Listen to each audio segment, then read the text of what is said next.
Welcome to my new blog. আমি অনামিকা blog 7-11-এ আপনাদের সকলকে স্বাগত জানাই। আমি কিন্তু আজকে বাইরে নয়, ঘরে ভিডিও করছি। আর আমার ভিডিওটা আজ শুরু হচ্ছে দুপুর 1টা থেকে, কারণ আমি সকাল থেকে অসুস্থই ছিলাম। কালকে রাতেও সারা দিন ওয়াশরুম আর ঘর করেছি। তো আমি অসুস্থ খুব ছিলাম, তাই সকালে উঠতেও পারিনি। এখন হবে, সবার সাথে পরিচয় হবে, আমার লিওর সাথেও পরিচয় হবে। আমি ঘরে ভিডিও করলে কোনো সময় ফ্রিতে আর হয় না, ওর আওয়াজ থাকেই, ও কথা বলবেই, মানে ওর আওয়াজ থাকবেই, তবেই আমার ভিডিওটা কমপ্লিট হবে। এই হচ্ছে ব্যাপার। আর আজ এই ভিডিওটা ঘরে করার মূল যে বক্তব্য সেটা হচ্ছে, কারণটা কি, সেটা হচ্ছে আজকে আমার ছোটো মেয়ের জন্মদিন। আজকে ছোটো মেয়ের জন্মদিন উপলক্ষে 13ই জুলাই, ওর জন্মদিনের জন্যই আর কি এই ভিডিওটা করা। বাড়িতেই আজ ভিডিও বানাচ্ছি, তোমরা দেখতে থাকো। ওর জন্য কি কি রান্না করছি, কি আয়োজন হচ্ছে, ছোট্ট করে আয়োজন। আমার শরীর ভালো নেই, ওই কারণে ছোট্ট করে আয়োজন চলছে। আমি এখানে দেখো দুধ জল দিচ্ছি, খুব কম করেই পায়েস হবে। দেখো অল্প একটুকুনি ঘি দিয়ে আর কি, ঘিটা বেশি পড়ে গেছে, ঘি দিয়ে আমার এইটাকে চালটাকে আর কি মাখলাম ঘি দিয়ে। এবারে এই ঘি দিয়ে চালটা এর মধ্যে দিয়ে দিয়েছি, এই যাতে নাড়তে হবে, যাতে চালটা জমা বেঁধে না যায়। চালটা সিদ্ধ হয়ে গেলে সবে দিলাম চালটা যখন সিদ্ধ হয়ে যাবে তখন আমি এর মধ্যে বাতাসা দেবো। আমি তো কখনো কখনো মিষ্টি দিয়ে, যেমন লোকনাথ বাবার পুজোতে মিষ্টি দিয়ে বাতাসা, মিষ্টি দিয়ে পায়েস করি। আমার আজকে মাথা ঠিক নেই, আজকে শরীর খুব খারাপ, ভুলভাল কথা বলছি, বন্ধুরা প্লিজ কিছু মাইন্ড করো না। আমার অনেক শরীর খারাপ, মানে সারা রাত লুজ মোশন হয়েছে। আজকের মেনুতে কি কি আছে তোমাদেরকে জানাই। এখানে দেখো মাছের লেজা, মেখে ভাজা দেব, মাছের লেজা। আর এখানে দেখো মাছ করেছি আর কি, মাছের 4 পিস মাছ আর কি আমি রান্না করব, আর লেজাটা ভাজা দেব মেখে। আর এখানে যেহেতু লেজা ভাজা রয়েছে, তাই এখানটায় 4 রকম ভাজা রয়েছে, 4 রকম, আর মাছের লেজা নিয়ে 5 রকম। এখানে কি কি আছে, কাঁকরোল ভাজা, আলু ভাজা, পটল ভাজা, আর এখানে হচ্ছে কুমড়ো ভাজা। আর বেগুন ঠেগুন ইচ্ছাকৃত ভাজলাম না, কারণ অনেকগুলো ভাজা হয়ে যাবে। আর আজকে রান্না করছি আমি ফ্রাইড রাইস, আর হচ্ছে চিকেন কষা। চিকেনটা দেখিনি, এই যে এখানে চিকেনটা রয়েছে, এখনো ম্যারিনেট করিনি, চিকেনটা ম্যারিনেট হবে। আর ফ্রাইড রাইসের জন্য বিনস আর আলু কাটলাম, বিনস আর গাজর কাটলাম। আর ফুলকপি থাকলে ভালো হতো, কিন্তু ফুলকপি নেই, তো বলতেও মনে ছিল না আমার হাজবেন্ডকে। মনে করলেও ঠিক হয়তো নিয়ে আসতো, খুঁজে ঠিক আনতো, কিন্তু আমার মনে ছিল না। আমাকে একটু বারে নাড়তে হবে, নইলে পায়েসের তলায় এই পায়েসের বাটিতে তলায় যদি লেগে যায় তাহলে পায়েসটা একদম ভালো হবে না, ওই কারণে আমাকে বারে নেড়ে দিতে হবে।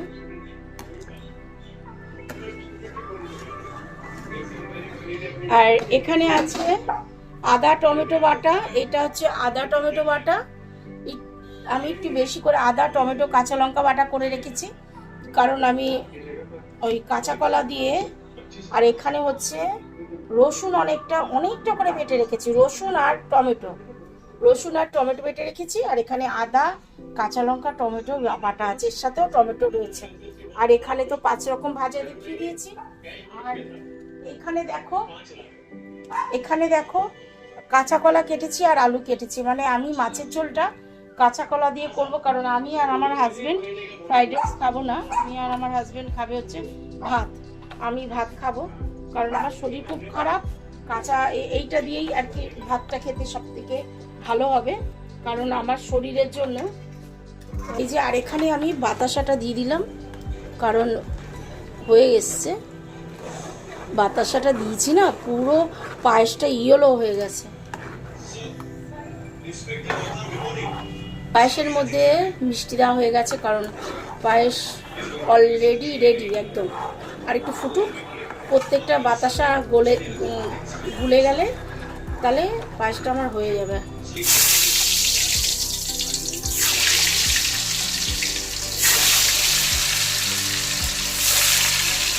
আলু ভাজা শুরু করে দিলাম। আরেকটা দেখাই, দেখো এই যে পায়েসটা খুব সুন্দর করে, বাবা পায়েসের দারুণ একটা ফ্লেভার আসছে, পায়েসের হয়েও এসছে। আর 5 রকম ভাজার মধ্যে শুধু আলু ভাজাটা হয়েছে, শুধু আলু ভাজা হয়েছে। 5 রকম ভাজার মধ্যে মাছ ভাজাটাকে আগে করে নিয়ে, আগেই উচিত ছিল মাছ ভাজাটা দেওয়া, কারণ আমি মাছটা খুব শুভ আমাদের বাঙালিদের কাছে, তো মাছ ভাজাটা দিয়েই স্টার্ট করব বলে মনে ছিল না। মেয়ে তো সবার আগে আলু দিয়ে দিয়েছে, আমি বললাম ঠিক আছে অসুবিধা নেই, এরপরে মাছটা দিচ্ছি, মাছটা ভাজা হয়ে যাক তারপর বাকি রান্না হবে।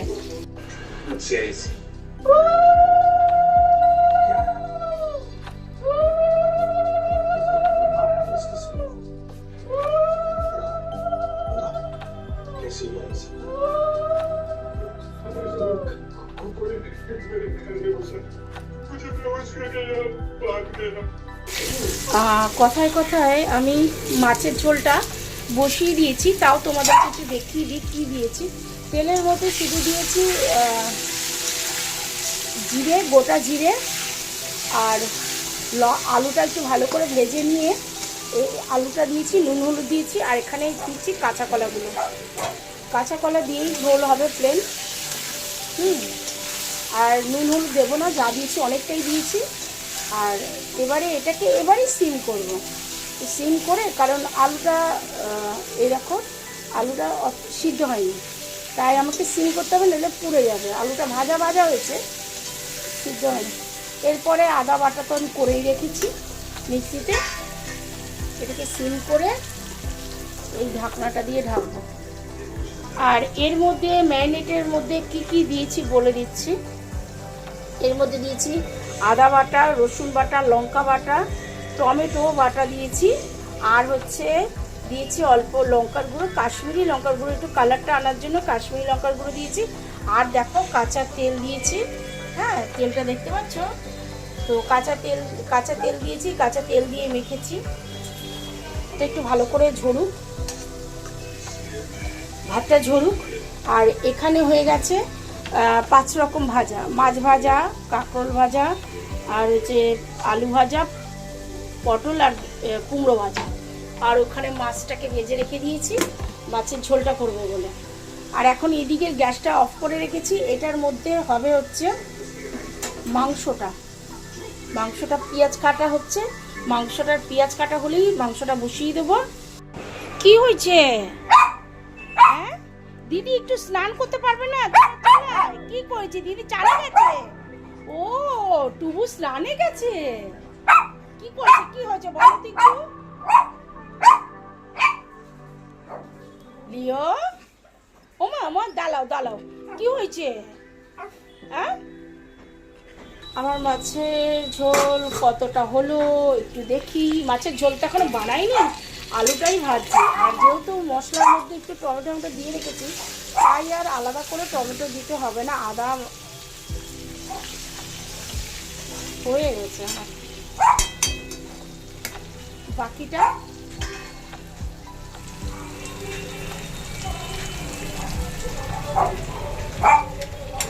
দিতে হবে। কি হচ্ছে এখানে মিক্সিতে আদা বাটা আর হচ্ছে লঙ্কা বাটা, এখানে লঙ্কা আছে, আদা আছে, আর টমেটো আছে। আর দেবো না, বেশি হয়ে যাবে, বেশি ভালো না, কারণ আমার শরীর ভালো না, বেশি খাওয়াও ঠিক হবে না। কোনো মশলা বেশি খেলেই শরীর খারাপ করবে। এর মধ্যে জিরের গুঁড়ো দেব, এই যে ছোট ছোট চামচ দিয়ে দিচ্ছি, কিন্তু ওইটা অনেকটা দিতে হবে। তার থেকে বরং আমার সব থেকে ভালো হয় আমি আন্দাজে দিই, যে এইরকম করে ঢেলে দিই, এটাই আমার সব থেকে ভালো। অল্প দেবো, কারণ বেশি দেব না। তো আমার মশলাটা হয়েই গেছে, আমি জল ঢেলে দেবো, আর একটু কষাই, তারপর জল ঢালবো।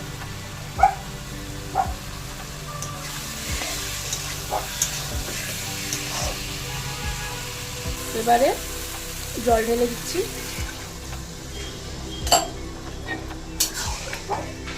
আর একটু জল দেবো, কারণ এটা পাতলা ঝোল হচ্ছে, আর একটু জল দিতে হবে।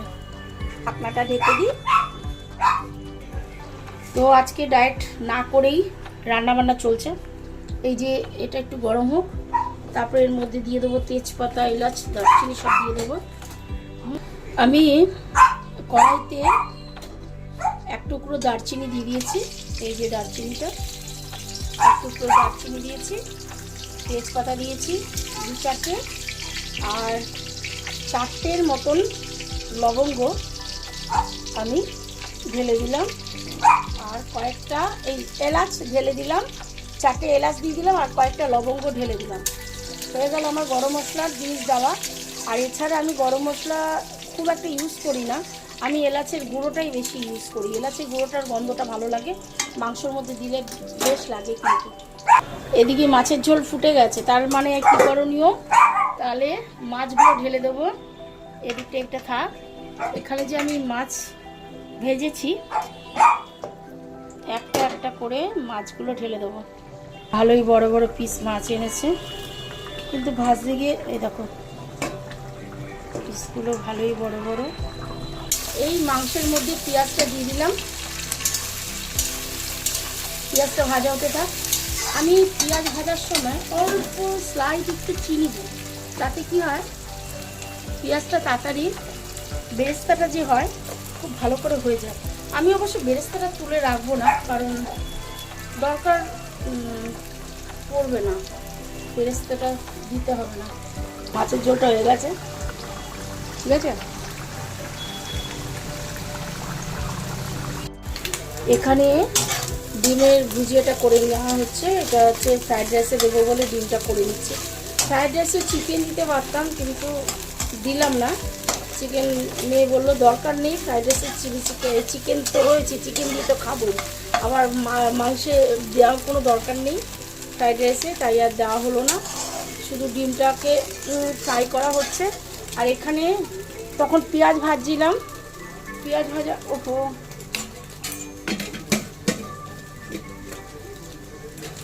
তখন পেঁয়াজ ভাজছিলাম, তাই দেখাতে পারিনি যে মাংসটা ঢালা হয়ে গেছে। আমি একটু ওদিকে চলে গেছিলাম।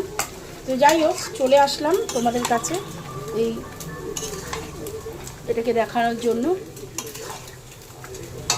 মাংসটা কষানো হচ্ছে, একটু জোরে দিই। একদিকে কষা মাংসটা হচ্ছে, হ্যাঁ। এখানে 2 কিলো মাংস নিয়েছি আমি, 2 কিলো মাংস, মানে 2 কিলোর একটু বেশি আছে, হ্যাঁ 2 কিলোর বেশি হয়েছে। এদিকে মাংসটা রান্না হচ্ছে। আর এইদিকে আমি বলছি, আমি ঘিয়ের মধ্যে ঘি দিয়েছি, ঘিয়ের মধ্যে দিয়েছি হচ্ছে এলাচ, দারচিনি, লবঙ্গ সব দিয়েছি, তেজপাতা দিয়েছি। দেওয়ার পর তারপর পেঁয়াজ দিয়েছি। পেঁয়াজটা অল্প ভেজে, এই ফ্রাইড রাইসে বেশি ভাজলে ভালো লাগে না, তাই অল্প ভেজে এর মধ্যে বিনস, গাজর দিয়ে দিলাম। আর ক্যাপসিকামও নেই, তার জন্য দিতে পারছি না ক্যাপসিকামটা। এর মধ্যে একটু লঙ্কাও দেবো। আর এই যে ফ্রাইড রাইসে দেওয়ার জন্য আমি ডিম ভুজিয়া করে রেখে দিয়েছি। আর হচ্ছে এটাকে একটু সিম করতে দেবো, সিম করে এটা একটু সিম করে রেখে দিলাম। একটু আস্তে করে রাখি যাতে সিদ্ধটা হয়ে যায়।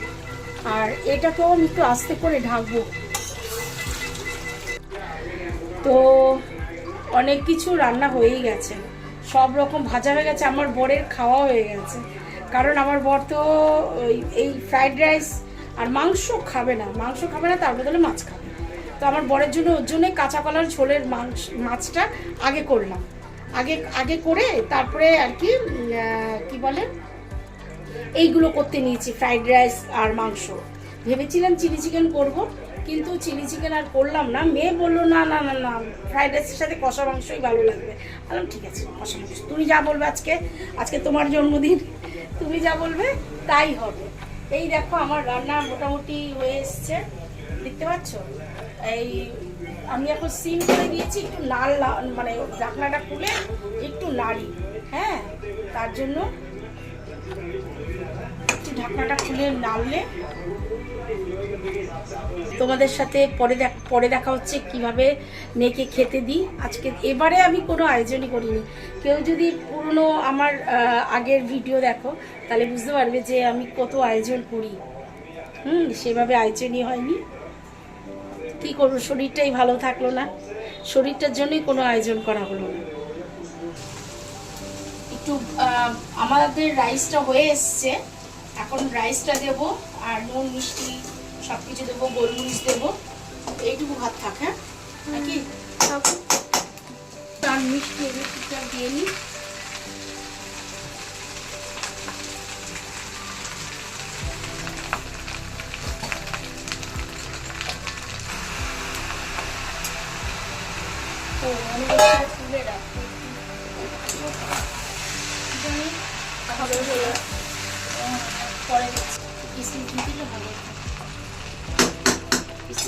বন্ধুরা দেখো, মেয়ের আজকে জন্মদিনের জন্য খুব সিম্পল, আমার ভাবতে পারিনি এই প্রথম লাইফে মনে হয় এরকম আমি জন্মদিন পালন করছি যেখানে কোনো আয়োজনই করিনি। ও যা যা খেতে ভালোবাসে আমি সব এনে রান্না করি। আজকে শরীর খারাপের জন্য আমার এই জোগাড় হলো, মাংস, কষা মাংস, আর এখানে ফ্রাইড রাইস, আর এখানে 5 রকম ভাজা। কি ভালো লাগছে? কিন্তু এই প্রথম বলো বাবা এইটু এরকম করলাম। হ্যাঁ টেস্টি মনে হচ্ছে, খুবই টেস্টি মনে হচ্ছে। আচ্ছা একটু দেখো, আগে ভাজা দিয়ে একটু খাও, তারপরে মাছ ভাজাটা দিয়ে আগে শুরু করো। আগে বাবু সরা, এটাকে বড় করে করতে হয় না তো, আমাকে তো পুরো জায়গাটা লাগবে, তোকে বললাম তখন।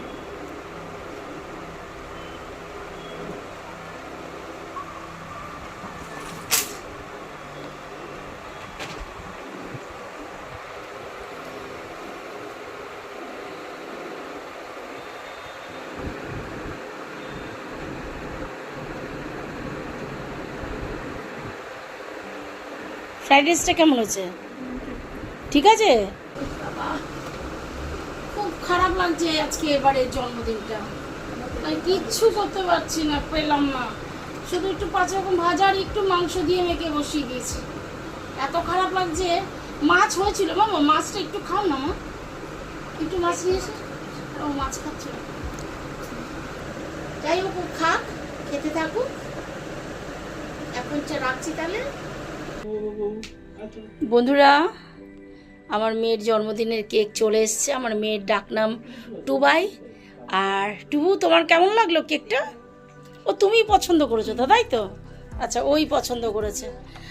আসলে আমরা কিন্তু সবাই একটু ডায়েট মেনটেন করে চলছি আজকাল, তো সেজন্যই কিন্তু আমরা কিন্তু মানে কোনো হেভি খাবার আগে এর আগে আমি যেমন প্রচুর অনেক ফাস্ট ফুড আর কি বাইরের খাবার বেশি আনতাম।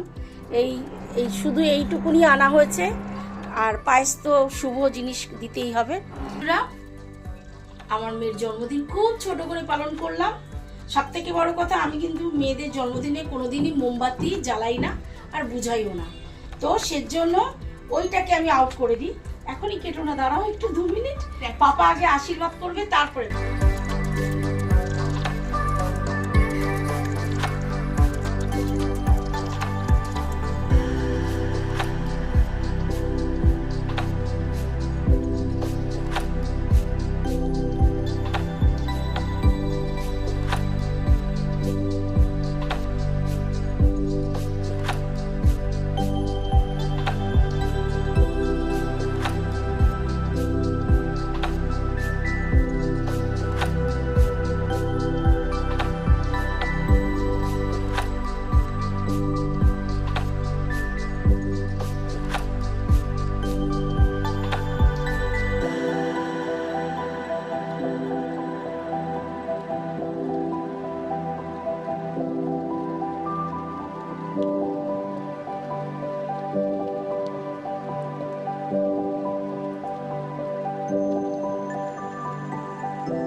তবে বন্ধুরা ভিডিওটা এখানেই শেষ করব। আমার মেয়েকে একটু উইশ করো, আমার মেয়েকে আশীর্বাদ করো তোমরা সবাই। তোমাদের আশীর্বাদ আমার খুব দরকারই। দেখো আমার 3 মেয়ে, পরপর দেখেছো মাঝখানে যে বসে আছে সেও কিন্তু আমার মেয়ে। হ্যাঁ, সব থেকে প্রিয় মেয়ে তো সে। আবার এই যে বসে গেছে কেক খেতে। আর এই যে ছোট্ট করে অনুষ্ঠান করা হবে, এখানে আমার স্বামী হাজবেন্ড, এখানে আমার হাজবেন্ড বসে আছে। আর এই যে আমাদের 4 জনের সংসার, সরি 5 জনের সংসার, মানে আমার লিও সোনাকে নিয়েও 5 জনের সংসার। তোমরা সবাই আস্তে আস্তে আমার ফ্যামিলি সম্বন্ধে সবাই জেনে যাবে। তাহলে ভিডিওটা এখানে শেষ করছি। আমার মেয়েকে একটু আশীর্বাদ করো, আজকে ওর জন্মদিন। আর জন্মদিন উপলক্ষেই এই ভিডিওটা হয়তো তোমাদের কাছে 14 তারিখে যাবে, কিন্তু আমার মেয়ের জন্মদিন 13ই জুলাই। তাহলে রাখছি, আর ভিডিওটা এখানেই শেষ করছি। আর বেশি বেশি করে আমার ভিডিওটা দেখো। তোমাদের আমার ভিডিওটা যদি পছন্দ হয় তাহলে লাইক কমেন্ট শেয়ার করে একটু পাশে থেকো। তাহলে আবার দেখা হবে অন্য কোনো ব্লগে। টাটা।